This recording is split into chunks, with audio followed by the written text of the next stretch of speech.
Quand je suis en interaction avec une personne, par exemple si je veux parler avec mon patron,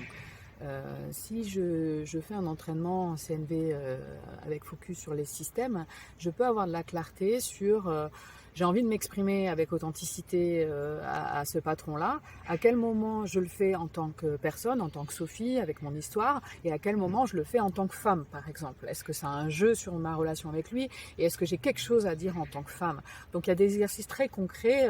d'expression authentique systémique qui vont permettre de détecter ça et de savoir sur quoi je vais m'appuyer pour pouvoir dialoguer.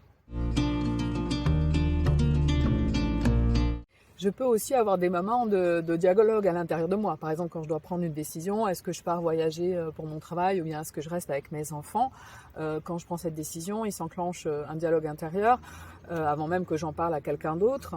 Avec un travail en CNV avec focus sur les systèmes, je vais avoir de la clarté sur le fait que, ah ben tiens, cette option-là, elle me parle plus en tant que personne, elle nourrit en fait tel besoin en tant que personne, et cette option-là, elle nourrit plus mon sentiment d'appartenance ou mon groupe d'appartenance, parce que évidemment, si je suis une maman marocaine ou si je suis une maman nord-américaine, pour caricaturer, j'aurais peut-être pas les mêmes réactions. Et il y a des choses qui vont être liées à mes groupes d'appartenance, à mes contraintes sociales, à ce que j'ai incorporé des normes sociales dans moi, qui vont jouer sur ma décision. Et là, je peux avoir de la clarté et me sentir un petit peu plus libre pour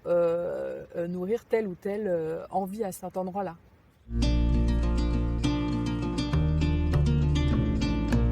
Et puis il y a le niveau du positionnement dans les groupes. Et là, pour moi, c'est important d'avoir clairement présent à l'esprit qu'un groupe ne fonctionne pas du tout comme un individu ou une relation interindividuelle. Par exemple, si vous dites je suis très ancrée, je suis très en paix en ce moment et j'ai un dialogue de communication très fluide dans mon association, mon quartier, mon entreprise, et ça va automatiquement générer de la fluidité chez les autres et puis de la coopération. Il y a de fortes chances pour que vous ayez quelques soucis parce que vous aurez sous-estimé des rapports de force qui sont inhérents à toute relation humaine dans un groupe social, peut-être des incompréhensions interculturelles, ne serait-ce qu'entre la culture d'un métier ou d'un autre métier, ou des cultures religieuses, que sais-je. Vous aurez peut-être sous-estimé aussi les effets de groupe, d'appartenance à un groupe, ou bien les règles dites et les règles non dites, ce genre de choses-là qui est important en fait de décrypter tout simplement quand on est dans un système.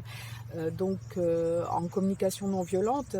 on va pouvoir faire des exercices très simples qui donnent de la clarté là-dessus. Par exemple, vous apprendrez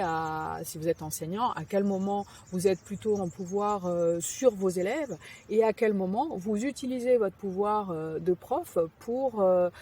avec vos élèves, créer une situation d'apprentissage et de transmission qui convienne à tout le monde.